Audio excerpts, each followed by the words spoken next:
Badan Klimatologi dan Geofisika mengeluarkan peringatan dini potensi hujan sedang hingga lebat terjadi pada sepekan ke depan. Diprediksi puncak musim hujan terjadi awal November hingga Februari 2026.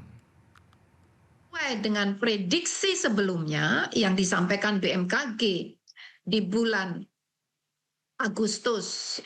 bulan September, Oktober yang lalu, ya, dimulai di bulan November atau mulai hari ini hingga Februari, jadi November 2025 hingga Februari 2026. Jadi ini relatif berbeda signifikan dengan tahun-tahun sebelumnya. Puncak musim hujan itu biasanya tidak sepanjang ini ya. Jadi biasanya Desember, Januari atau Januari, Februari. Saat ini mulai November hingga Februari, yaitu November 2025 hingga Februari 2026. Dengan pola umum pergerakan dari arah barat ke timur. Artinya terjadinya puncak musim hujan itu tidak serempak.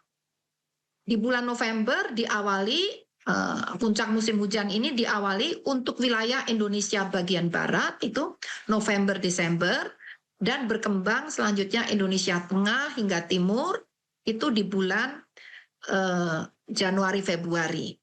Sementara itu, Hani Faisal Nurofiq memastikan proses dekontaminasi kawasan terdampak paparan radiasi di Kabupaten Serang berjalan sesuai dengan rencana. Pemerintah pusat menargetkan seluruh titik tuntas dibersihkan paling lambat pada akhir November 2025.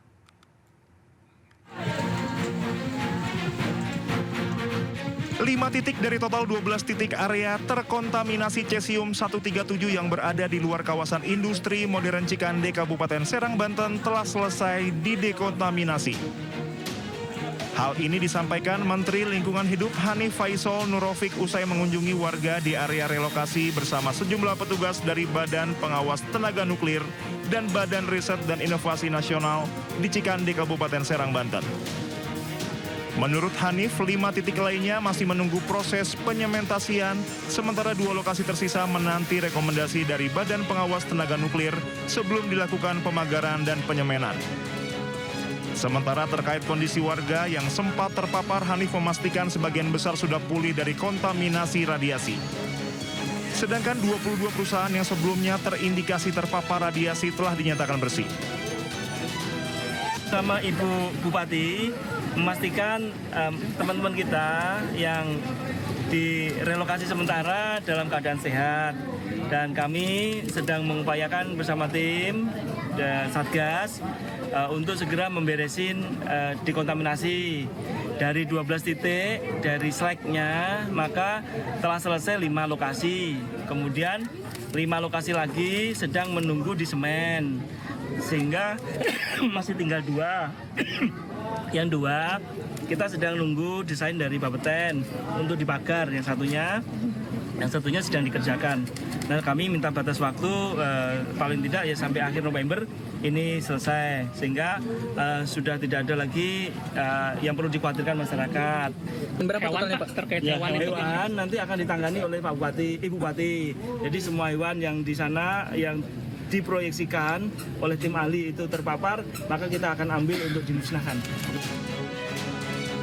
Pemerintah saat ini masih memasang radiation portal monitoring selama beberapa pekan ke depan untuk memastikan tidak ada lagi deteksi radiasi baru. Seluruh limbah hasil dekontaminasi sementara disimpan di PT PMT.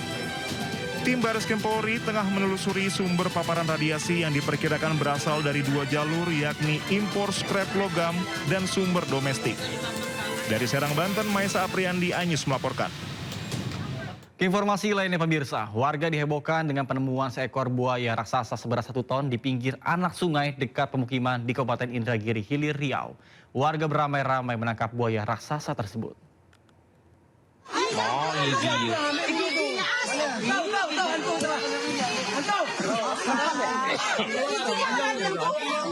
Tidak, buaya itu berikat aja mana?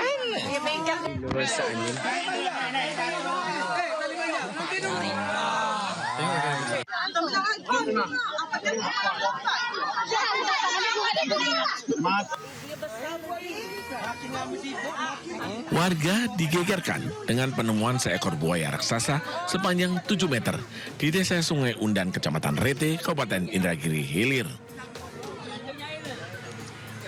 Dengan tali besar, warga berjibaku menangkap buaya dengan berat 1 ton di sebuah parit yang terhubung dengan aliran sungai setempat.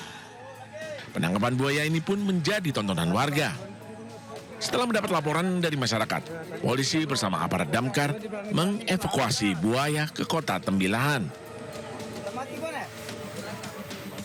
Berhasil menangkap seekor buaya yang ukurannya 7 meter, hampir 7 meter, dan beratnya sekitar 1 ton, dan diperkirakan usianya lebih daripada 50 tahun, bermain di sekitar pemukiman masyarakat. Rencananya buaya ini akan kita rawat karena ada beberapa bekas luka. Hasil pemeriksaan sementara, ditemukan ada luka pada tubuh buaya sehingga dirawat sementara waktu di tempat penampungan khusus. Maraknya kemunculan buaya, masyarakat setempat diimbau untuk tetap waspada saat beraktivitas di sekitar sungai dan kawasan pesisir.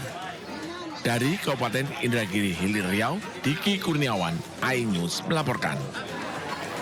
Dari buaya kita beralih ke kasus narkoba, pemirsa. Onadio Leonardo menjalani pemeriksaan tes kesehatan di ruang Dokes Polres Jakarta Barat pada Minggu sore. Ona terbukti positif mengkonsumsi sabu, ekstasi, dan ganja.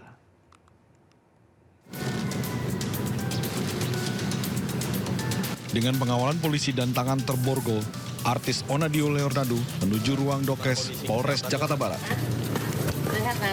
Onadio menjalani serangkaian tes kesehatan yang meliputi tekanan darah, kondisi kejiwaan, dan tensi darah.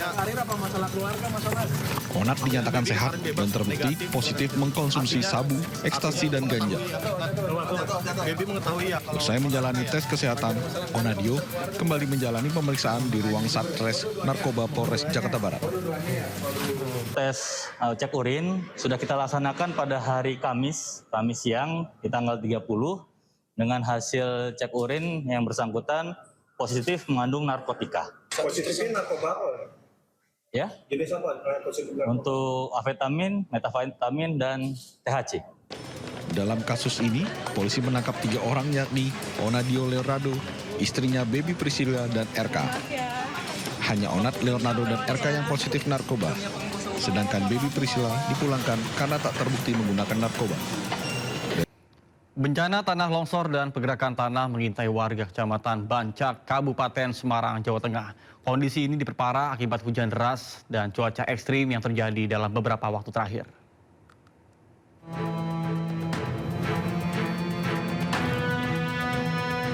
Intensitas hujan yang mulai meningkat di wilayah Kecamatan Bancak, Kabupaten Semarang membuat sebagian warga Dusun Kalisari, Desa Pelumutan semakin khawatir. Dampak longsornya tebing akibat gerusan air Sungai Gobang semakin mengancam pemukiman warga. 2 rumah warga mengalami kerusakan pada bagian dinding. Selain mengancam rumah warga, tebing longsor mengakibatkan infrastruktur jalan penghubung Kabupaten Semarang dengan Kota Salatiga mengalami kerusakan. Sebagian badan jalan ambles dan permukaan badan jalan juga menjadi miring dan bergelombang. Jalan penghubung Kabupaten Semarang dengan Kota Salatiga masih ditutup untuk perbaikan. Kemarin saya punya inisiatif untuk swadaya, untuk pengecoran dan lain sebagainya. Intinya asli swadaya dari masyarakat. Kondisi jalan yang miring telah ditangani sementara secara swadaya oleh masyarakat. Perbaikan konstruksi jalan dilakukan dengan pengecoran agar jalan di lokasi yang ambles bisa rata kembali dan tetap bisa dilalui masyarakat dan pengguna jalan lainnya. Dari Kabupaten Semarang, Jawa Tengah, Lurisa Lulu, iNews melaporkan.